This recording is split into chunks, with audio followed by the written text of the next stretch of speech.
বাংলা সাহিত্যের প্রখ্যাত রসসাহিত্যিক রাজশেখর বসু। ওনার জন্ম 16ই মার্চ 1840 খ্রিস্টাব্দে বর্তমান পশ্চিমবঙ্গের বর্ধমান জেলায়। তিনি পরশুরাম ছদ্মনামে লিখেছেন। পুরাকালে পরশুরাম এসেছিলেন মানুষ মারতে। আমাদের কালে পরশুরামের সেরকম কোনো উদ্দেশ্য ছিল না। তিনি মানুষকে হাসিয়ে গেছেন। 1903 খ্রিস্টাব্দে আচার্য প্রফুল্লচন্দ্র রায়ের সঙ্গে ওনার সাক্ষাৎ হয় এবং রাজশেখর বসু বেঙ্গল কেমিক্যাল ওয়ার্কসে রাসায়নিক পদে বহাল হন এবং পরে তিনি বেঙ্গল কেমিক্যাল ওয়ার্কসের সর্বময় কর্তৃত্বের ভার গ্রহণ করলেন। তার প্রকাশিত প্রথম গল্পগ্রন্থের নাম গড্ডলিকা। তার বিখ্যাত রচনাগুলির মধ্যে কিছু হল শ্রী শ্রী সিদ্ধেশ্বরী লিমিটেড, লম্বকর্ণ, বিরিঞ্চি বাবা, জাবালি, ভূষণটির মাঠে ও চিকিৎসা সংকট। এছাড়াও তিনি রামায়ণ ও মহাভারতের চলতি বাংলার সহজবোধ্য অনুবাদ কর্মের জন্য চিরকাল পরিচিত থাকবেন। বাংলা সাহিত্যে তাঁর গল্প পড়েনি এমন পাঠক বিরল। আমার এই মহেশের মহাযাত্রা গল্পটি নেওয়া হয়েছে পরশুরাম গল্প সমগ্র বইটি থেকে। সত্যজিৎ রায় তার গল্পের উপর 2টি সিনেমা করেছেন। 1956 সালে তাকে পদ্মভূষণে ভূষিত করা হয়।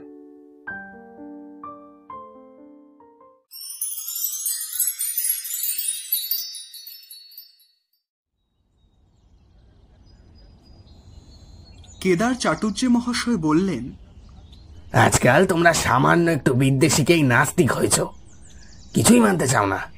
যখন আরেকটু শিখবে তখন বুঝবে যে আত্মা আছেন, ভূত পেতনি এরাও আছেন, ব্রহ্মদৈত্যী স্কন্ধ কাটা এরাও আছেন।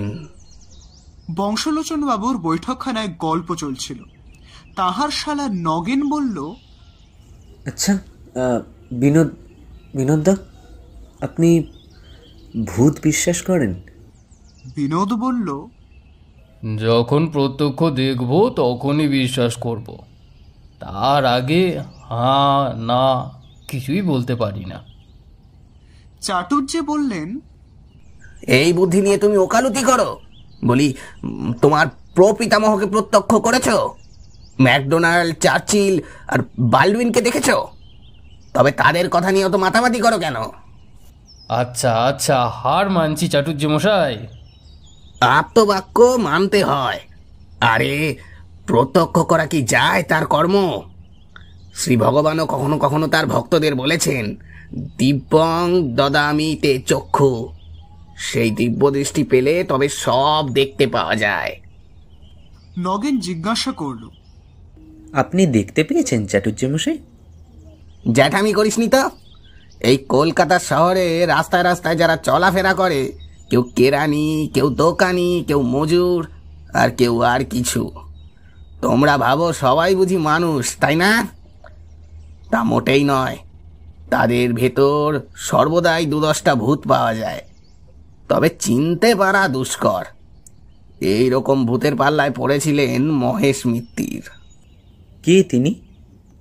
কেন জানো না? আমাদের মজিলপুরের চরণ ঘোষের মামার শালা। সেও তো এককালে কিছুই মানতেন না, কিন্তু শেষ দশায় তাকেও স্বীকার করতে হয়েছিল। সকলে এক বাক্যে বললেন, কি হয়েছিল বলুন তো চাটুর্য মশাই। চাটুর্যে মহাশয় হুঁকাটি হাতে তুলে বলতে আরম্ভ করলেন, 30-40 বছর আগেকার কথা। মহেশ মিত্তির তখন শ্যামবাজারের শিবচন্দ্র কলেজে প্রফেসরি করতেন। অঙ্কের প্রফেসর, অসাধারণ বিদ্যে, কিন্তু প্রচন্ড নাস্তিক। ভগবান, আত্মা, পরলোক কিছুই মানতেন না। এমনকি স্ত্রী মারা গেলে আর বিবাহ পর্যন্ত করেননি। খাদ্যাখাদ্যের বিচার ছিল না। বলতেন, শুয়োর না খেলে হিন্দুর উন্নতির আশা নেই। ওটা বাদ দিয়ে কোনো জাত বড় হতে পারেনি। মহেশের চাল চলনের জন্য আত্মীয় স্বজন তাকে একঘর করেছিল, কিন্তু যতই অনাচার করুন তার স্বভাবটা ছিল অকপট।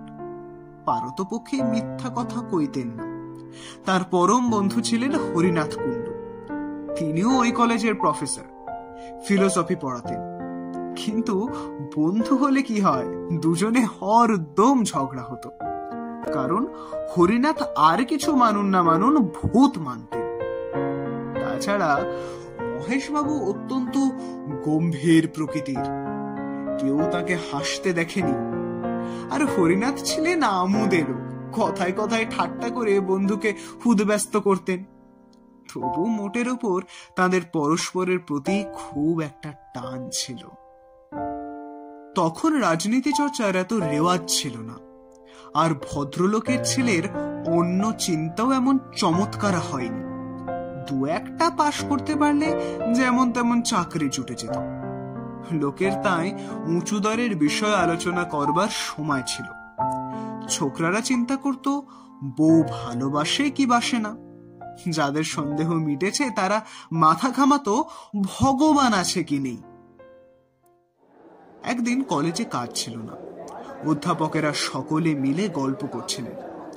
গল্পের আরম্ভ যা নিয়েই হোক, মহেশ আর হরিনাথ কথাটা টেনে নিয়ে ভূত আর ভগবানে হাজির করতেন, কারণ এই নিয়ে তর্ক করাই তাদের অভ্যাস। এদিনও তাই হয়েছিল। আলোচনা শুরু হয় ঝিচাগরের মাইনে দিয়ে। কলেজের পণ্ডিত দীনবন্ধু বাচস্পতি মহাশয় দুঃখ করছিলেন। ছোট লোকের লোভ এত বেড়ে গেছে যে আর পেরে ওঠা যায় না।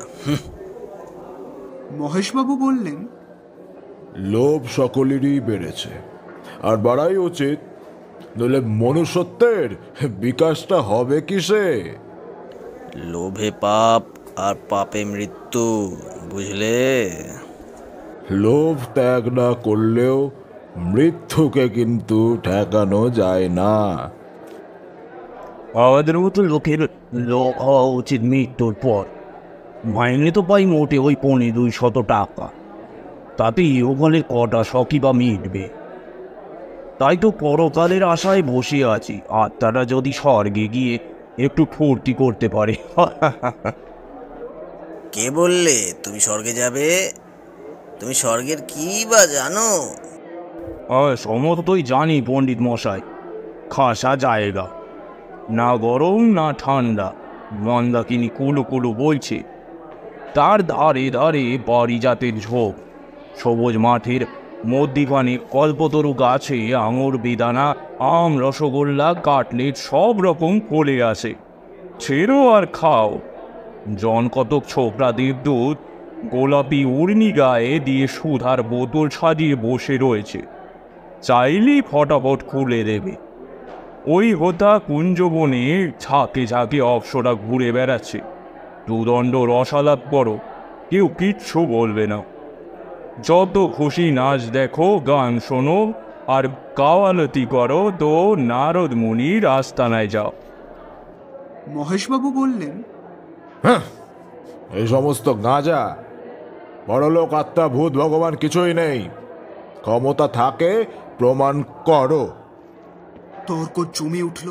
প্রফেসররা কেউ এক পক্ষে কেউ অপর পক্ষে দাঁড়ালেন। পণ্ডিত মহাশয় দারুণ অবজ্ঞায় ঠোঁট উল্টে বসে রইলেন।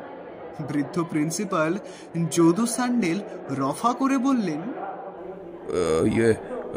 ভূতের তেমন কোনো দরকার দেখি না, কিন্তু আত্মার ভগবান বাদ দিলে চলে না। মহেশ মিত্তির বললেন, কেউই নেই। আমি 10 মিনিটের মধ্যে প্রমাণ করে দিচ্ছি। হরিনাথ কুণ্ডু মহা উৎসাহে বন্ধুর পিঠ চাপড়ে বললেন, হ্যাঁ, লেগে যাও। তারপর মহেশবাবু ফুল স্কাপ, কাগজ আর পেন্সিল নিয়ে একটি বিরাট অঙ্ক কষতে লাগলেন। ঈশ্বর, আত্মা আর ভূত, এই 3 রাশি নিয়ে অতি জটিল অঙ্ক। তাহার গতি বোঝা কার সাধ্য? বিস্তর বিয়োগ গুণ ভাগ করে হাতির সুরের মতন বড় বড় চিহ্ন টেনে অবশেষে সমাধান করলেন, ঈশ্বর = 0, আত্মা = ভূত √0। বাচস্পতি বললে, বদ্ধ উন্মাদ। মহেশবাবু বললেন, উন্মাদ বললেই হয় না, এ হলো গিয়ে দস্তুর মতো ইন্টিগ্রাল ক্যালকুলাস। সাধ্য থাকে তো আমার অঙ্কের ভুল বার করুন। অঙ্ক টঙ্ক আমার আসে না। বাচস্পতি মশাই যদি ভগবান দেখবার ভার নেন তো আমি মহেশকে ভূত দেখাতে পারি। বাচস্পতি বললেন, আমার বই গেল।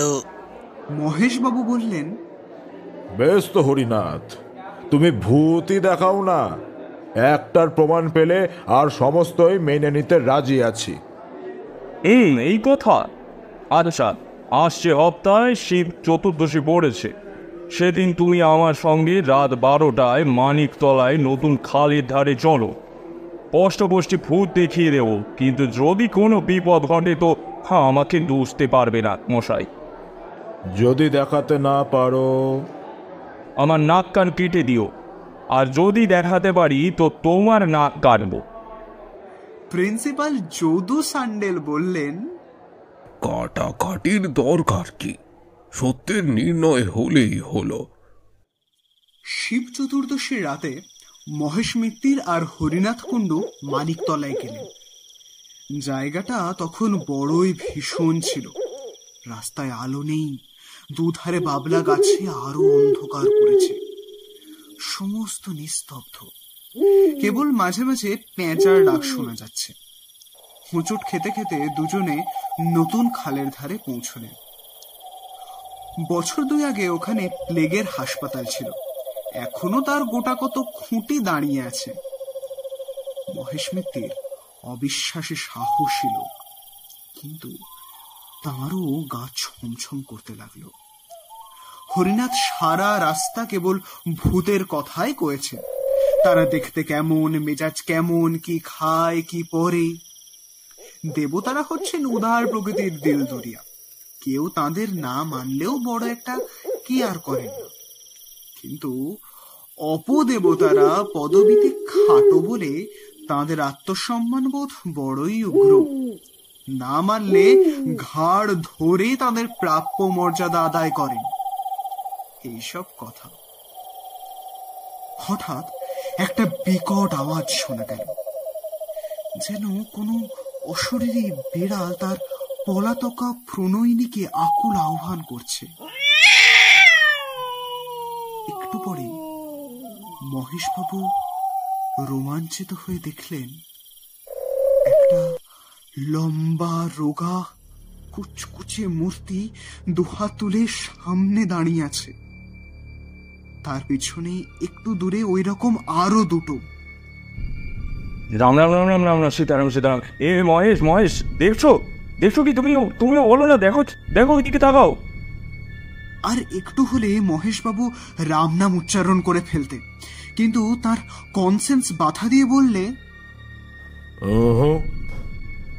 একটু সবুর কর, যদি ঘাড় মটকাবার লক্ষণ দেখ তখন না হয় রাম নাম করা যাবে। এরা একটা পাকুড় গাছের নিচে ছিলেন। হঠাৎ ওপর থেকে খানিকটা কাদা গোলা জল মহেশের মাথায় এসে পড়ল। তখন সামনের সেই কালো মূর্তিটা নাকি সুরে বললে, কি মহেশ বাবু, আপনি নাকি ভূত মানেন না? এই অবস্থায় বুদ্ধিমান ব্যক্তি মাত্রই বলে থাকেন, আগে হ্যাঁ মানি বই কি।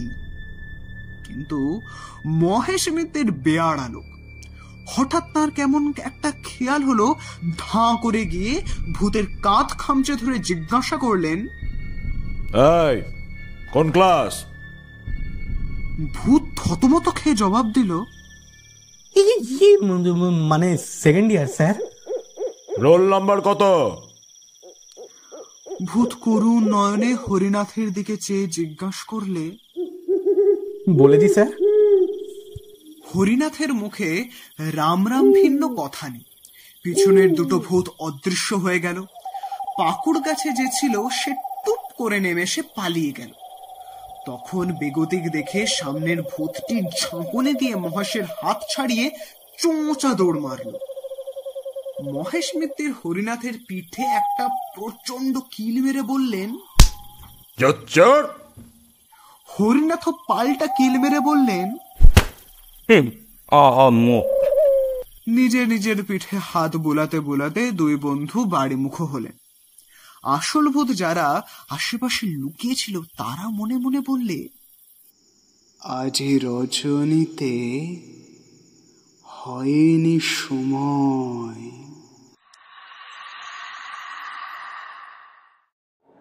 পরদিন কলেজে হুলস্থুল বেঁধে গেল। সমস্ত ব্যাপার শুনে প্রিন্সিপাল বললেন, শেমফুল কাণ্ড, ভেরি ভেরি শেমফুল। এই দুজন নামজাদা অধ্যাপক একটা তুচ্ছ বিষয় নিয়ে হাতাহাতি। হ্যাঁ হরিনাথ, তোমার লজ্জা নেই? হ্যাঁ। হরিনাথ বাবু ঘাড় চুলকে বললেন, আগে আমার উদ্দেশ্যটা ভালোই ছিল, মহেশকে রিফর্ম করবার জন্য যদি একটু করেই থাকি তাতে দোষটা কি? হাজার হোক আমার বন্ধু তো। মহেশবাবু গর্জন করে বললেন, কে তোমার বন্ধু? মহেশ, তুমি চুপ করো। দেখো, উদ্দেশ্য যাই হোক, কলেজের ছেলেদের এর ভেতর জড়ানো একেবারে অমার্জনীয় অপরাধ। হ্যাঁ হরিনাথ, তুমি বাড়ি যাও, যাও, তোমায় আমি সাসপেন্ড করলুম।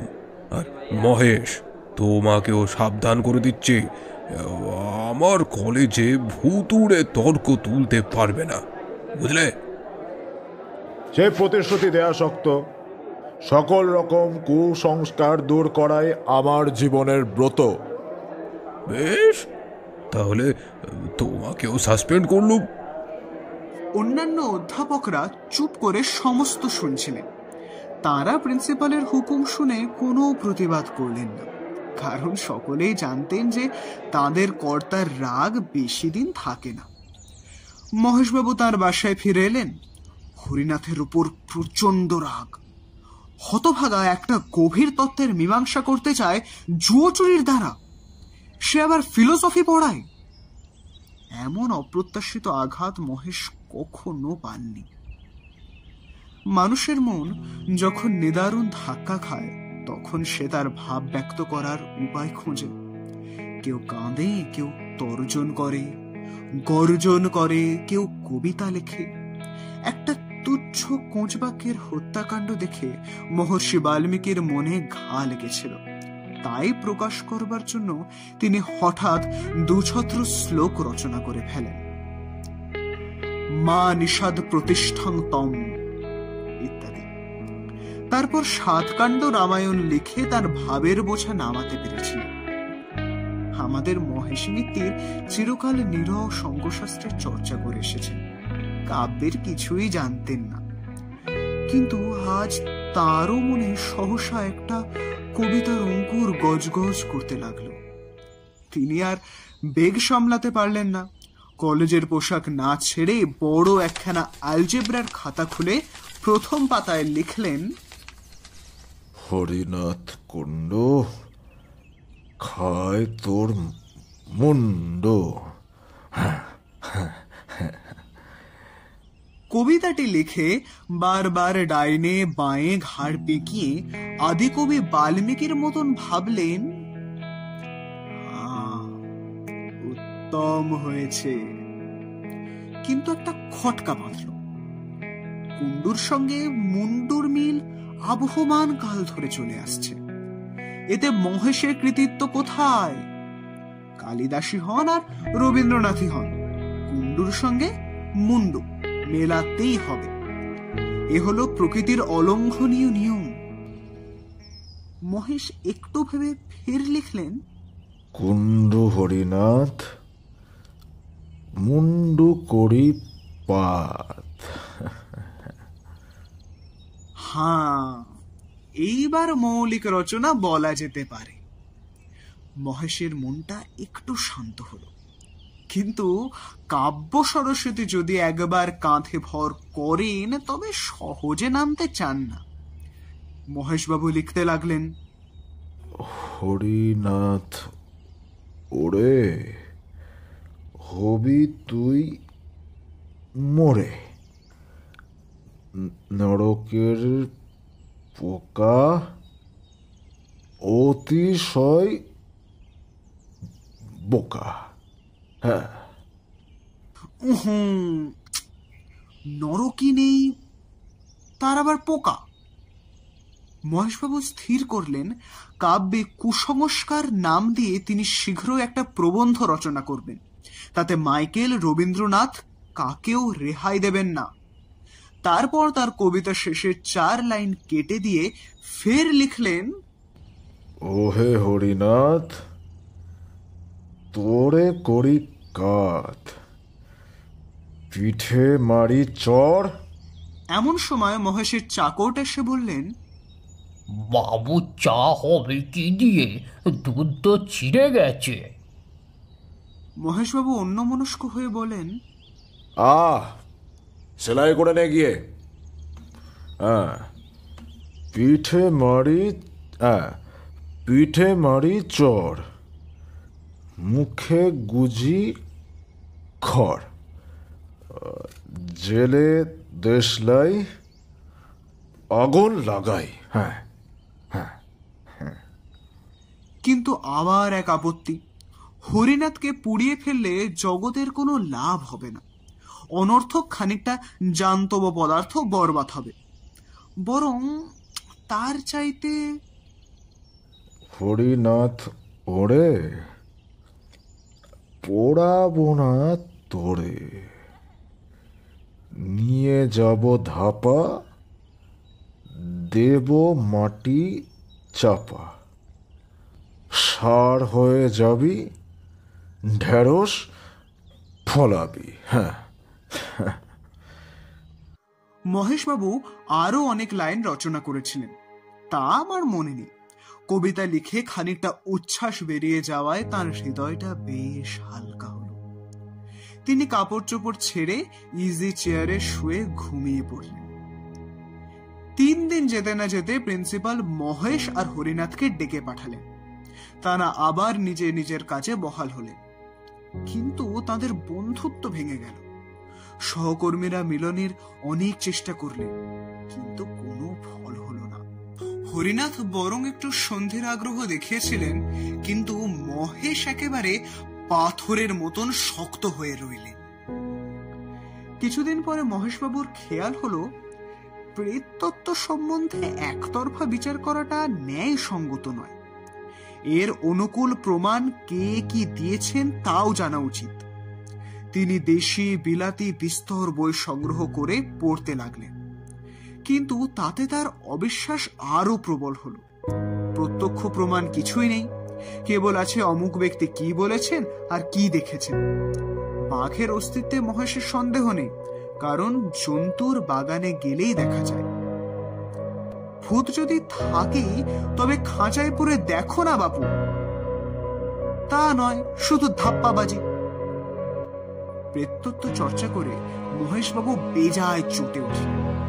শেষটায় এমন হলো যে ভূতের গোষ্ঠীকে গালাগাল না দিয়ে তিনি জল গ্রহণ করতেন না। পড়ে পড়ে মহেশের মাথা গরম হয়ে উঠল। রাত্রে ঘুম হয় না, কেবল স্বপ্নে দেখেন ভূতেরা তাকে ভ্যাং চাচ্ছে। এমন স্বপ্ন দেখেন বলে নিজের উপরও তাঁর রাগ হতে লাগলো। ডাক্তার বললে, পড়াশোনা বন্ধ করুন, বিশেষ করে এই ভুতুরে বইগুলো। যা মানেন না তা নিয়ে তো চর্চা করেন কেন? কিন্তু ওইসব বই পড়া মহেশের এখন একটা নেশা হয়ে দাঁড়িয়েছে। পড়লেই রাগ হয়, আর সেই রাগেতেই তার সুখ। অবশেষে মহেশ মৃত্যুর কঠিন রোগের শয্যাশায়ী হয়ে পড়লেন। দিন দিন শরীর ক্ষয় হতে লাগলো, কিন্তু রোগটা ঠিক নির্ণয় হলো না। সহকর্মীরা প্রায়ই এসে তার খবর নিতে। হরিনাথও একদিন এসেছিলেন, কিন্তু মহেশ তার মুখ দর্শন করলেন না। 7-8 মাস কেটে গেল। শীতকাল, রাত 10টা। হরিনাথবাবু শোবার উদ্যোগ করছেন। এমন সময় মহেশের চাকর এসে খবর দিলে যে তার বাবু ডেকে পাঠিয়েছেন, অবস্থা বড় খারাপ। হরিনাথ তখনই হাতিবাগানে মহেশের বাসায় ছুটলেন। মহেশের আর দেরি নেই, মৃত্যুর ভয়ও নেই। বললেন, হরিনাথ, তোমায় ক্ষমা করলুম, কিন্তু ভেবো না যে আমার মত কিছু মাত্র বদলেছে। এই রইল আমার উইল। তো তোমাকেই ওসি নিযুক্ত করছি। আবার পৈতৃক 10,000 টাকার কাগজ ইউনিভার্সিটিকে দান করেছি। তার সুদ থেকে প্রতি বছর একটা পুরস্কার দেয়া হবে। যে ছাত্র ভূতের অনস্তিত্ব সম্বন্ধে শ্রেষ্ঠ প্রবন্ধ লিখবে সেই এই পুরস্কার পাবে। আর দেখো, খবরদার শ্রাদ্ধ ত্রাদ্ধ করো না। হ্যাঁ, ফুলের মালা, চন্দন, কাঠ, ঘি এইসব দিও না, একদম বাজে খরচ। তবে হ্যাঁ, 2-4 বোতল কেরোসিন ঢালতে পারো। 1.5 গন্ধক আর 5 সোডা আলানো আছে, তাও দিতে পারো। চটপট কাজ শেষ হয়ে যাবে। আচ্ছা, চললুম তাহলে হরিনাথ, আমি চললুম।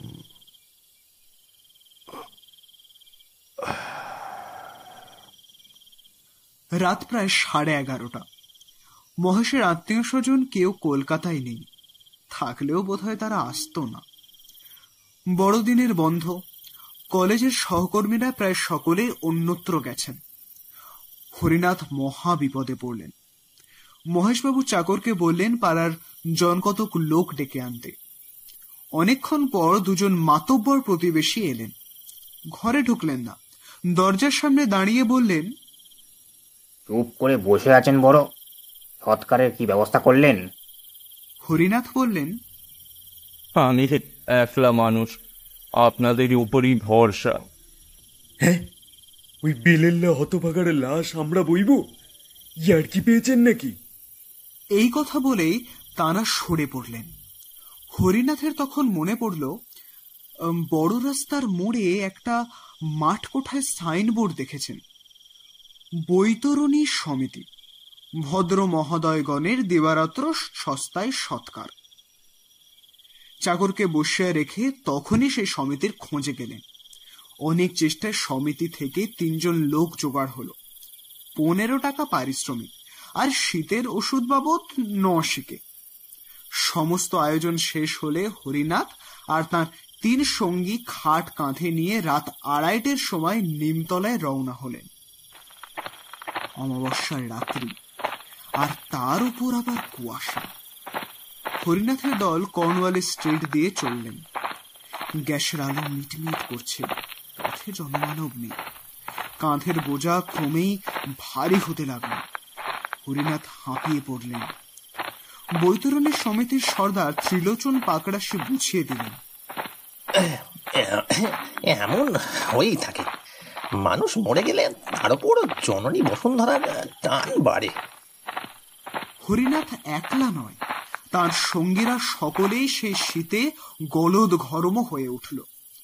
খাট নামিয়ে খানিকক্ষণ জিরিয়ে আবার যাত্রা। কিন্তু মহেশ মিত্তিরের ভার ক্রমশই বাড়ছে, আর এগোই না। পাকড়াশি বললেন, বাবা, ঢের ঢের বয়েছি মশাই, কিন্তু এমন জগদ্দল মরা কখনো কাঁধে করিনি। দেহটা তো শুকনো, লোহা খেতেন বুঝি? না, 15 টাকায় হবে না মশাই, আরো 5 টাকা চাই। হরিনাথ তাতেই রাজি, কিন্তু সকলে এমন কাবু হয়ে পড়েছে যে 2 পা গিয়ে আবার খাট নামাতে হলো। হরিনাথ ফুটপাতে এলিয়ে পড়লেন। বৈতরণী 3জন হাঁপাতে হাঁপাতে তামাক টানতে লাগলো। উঠবার উপক্রম করছেন এমন সময় হরিনাথের নজর পড়ল কুয়াশার ভিতর দিয়ে একটা আবছায়া তাদের দিকে এগিয়ে আসছে।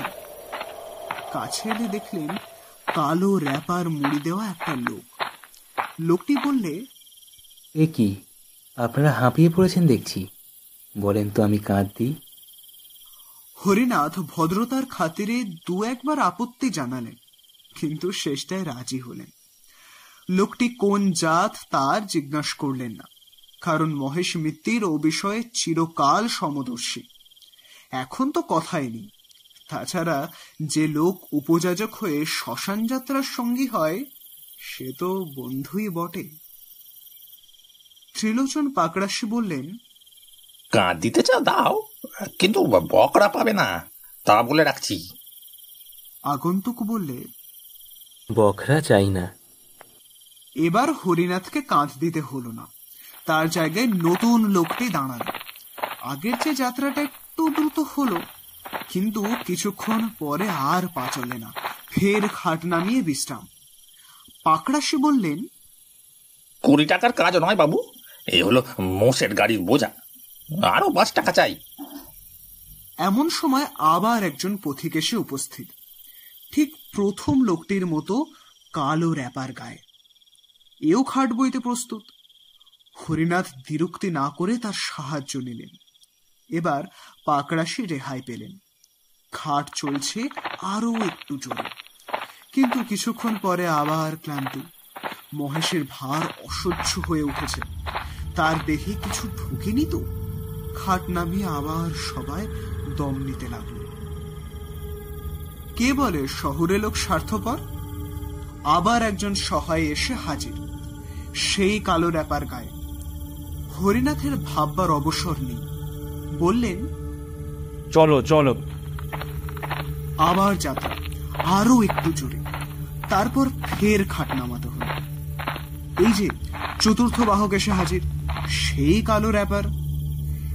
এরা কি মহেশকে বইবার জন্যই এই 3 প্রহর রাতে পথে বেরিয়েছে? হরিনাথের আশ্চর্য হবার শক্তি নেই, বললেন, ওটাও খাট, চলো জলদি। 4 জন অচেনা বাহকের কাঁধে মহেশের খাট চলছে, পিছনে হরিনাথ আর বৈতরণী সমিতির 3 জন।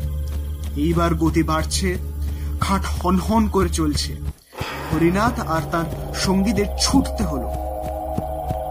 আরে অত তাড়াতাড়ি কেন, একটু আস্তে চলো। কেই বা কথা শোনে, ছুট ছুট। আরে কোথায় নিয়ে যাচ্ছ? থামো থামো, বিরল স্ট্রিট ছাড়িয়ে গেল যে। লোকগুলো কি শুনতে পায় না? ওহে পাকড়াশি, থামাও না ওদের। কোথায় পাকড়াশি? তিনি বিচক্ষণ লোক, ব্যাপার বুঝে টাকার মায়া ত্যাগ করে সদলে পালিয়েছেন। মহেশের খাট তখন তীর বেগে ছুটছে। হরিনাথ পাগলের মতো পিছু পিছু দৌড়াচ্ছে। কর্নওয়াল স্ট্রিট, গোলদেখি, বউবাজারের মোড় সব পার হয়ে গেল। কুয়াশা ভেদ করে সামনের সমস্ত পথ ফুটে উঠছে। এ পথের কি শেষ নেই? রাস্তা কি উপরে উঠছে না নিচে নামছে? এ কি আলো না অন্ধকার? দূরে ও কি দেখা যাচ্ছে? সমুদ্রের ঢেউ নাকি চোখের ভুল? হরিনাথ ছুটতে ছুটতে নিরন্তর চিৎকার করছেন, থামো থামো। আরে ও কি, ওটা খাটের উপরে উঠে বসেছে কে? মহেশ, মহেশই তো। কি কি ভয়ানক! দাঁড়িয়েছে, ছুটন্ত খাটের উপর খাড়া দাঁড়িয়েছে। পিছন ফিরে লেকচারের ভঙ্গিতে হাত নেড়ে কি বলছে। দূর দূরান্তর থেকে মহেশের গলার আওয়াজ এলো,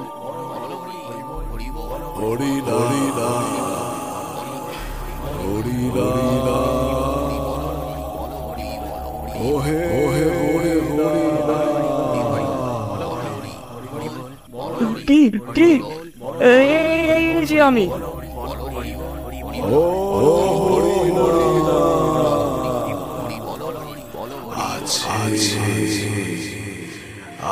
আছে, সব আছে, সব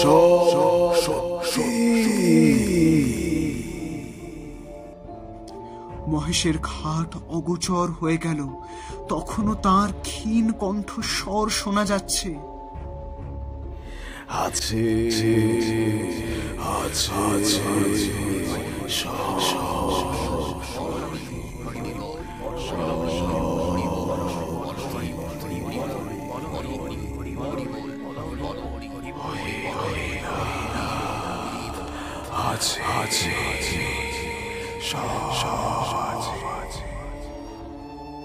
হরিনাথ মূর্ছিত হয়ে পড়লেন।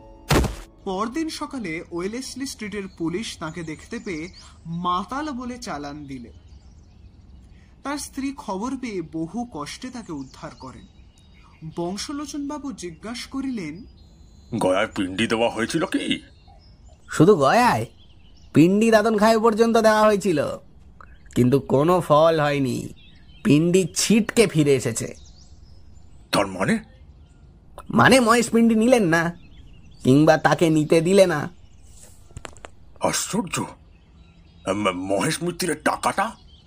সেটা ইউনিভার্সিটিতেই গচ্ছিত আছে, কিন্তু কাজ কিছুই হয়নি। ভূতের বিপক্ষে প্রবন্ধ লিখতে কোনো ছাত্রেরই সাহস হয় না। এখন সেই টাকা না হলেও প্রায় সুদে আসলে 25,000 তো হয়েছে। একবার সেনেটে প্রস্তাব ওঠে টাকাটা প্রত্ন বিভাগের জন্য খরচ হোক, কিন্তু ছাদের ওপর এমন ধূপধাপ শব্দ শুরু হলো যে সবাই ভয় পালালেন।